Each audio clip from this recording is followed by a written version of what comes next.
Bună seara! Bună seara! Care este talentul dumneavoastră? Suntem păstrătoare al folclorului adevărat și a doinei vechi românești care este pe cale de dispariție. Asta-i hare bătrânească,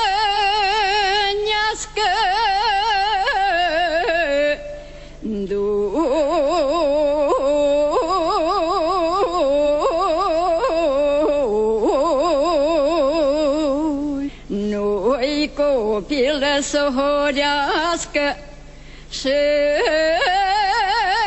îngruma să o învârtească.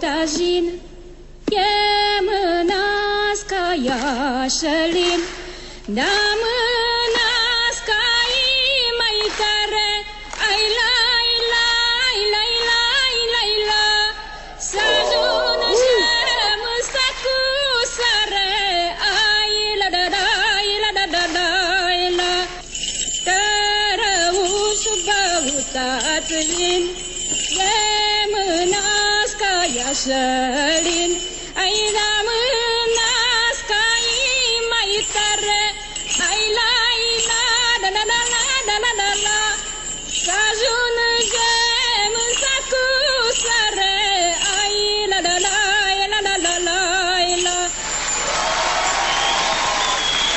Mulțumim! Dragile noastre, ne bucurăm foarte mult că ne-ați arătat acest obicei de nuntă, cred că este unul dintre cele mai frumoase. Mă bucur foarte mult că ați venit să ne arătați această mică parte din folclorul nostru. Și noi suntem îndrăgostite de vocea dumneavoastră atunci când cântați muzică populară. Mulțumesc din suflet, mulțumesc! Eu zic că în epoca asta în care totul înseamnă megabiți, Wi-Fi, electro, avem nevoie de un moment din ăsta. Vocea voastră sună cu adevărat special, adică nu mi-a fost dat să aud până acum asemenea interpretare. Ceea ce arată că, uite, mi-e străină latura asta și e păcat și vreau să vă mulțumesc că mi-ați făcut-o cunoscută. Eu vă spun da din toată inima. Vă mulțumesc! Răspunsul meu este da, cu admirație.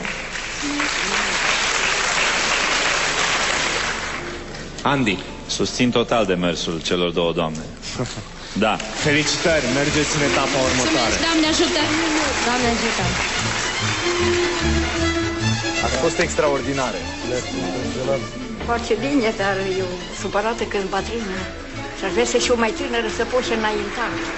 Dar așa nu știu cât voi putea merge mai departe. Revenim în culise, ne scuturăm o țâră și ca în basmele din popor ne întâlnim cu o măicuță bătrână și a ei fiică bună. Bună seara! Bună seara! Faceți? Ați venit pe la noi. Da, am venit să văd și orașul. Că Și să luați marele premiu. Mă numesc Zenuța Purja, din județul Bistrița Năsăud. Am 43 de ani și am venit însoțită la acest concurs de Rapsodul Popular Teodora Purja, care este mama mea. Am venit aici pentru ca să cânt o doină bătrânească, ca să nu uite tineretul de-amu, că cum am fost noi bătrâni, cum am horit eu la sărsele, la sapă, și eu nu vreau să le urc, că mi-e drag să le au deja alții.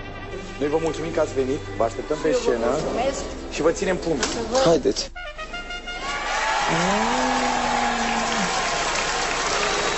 Bună seara! Bună seara!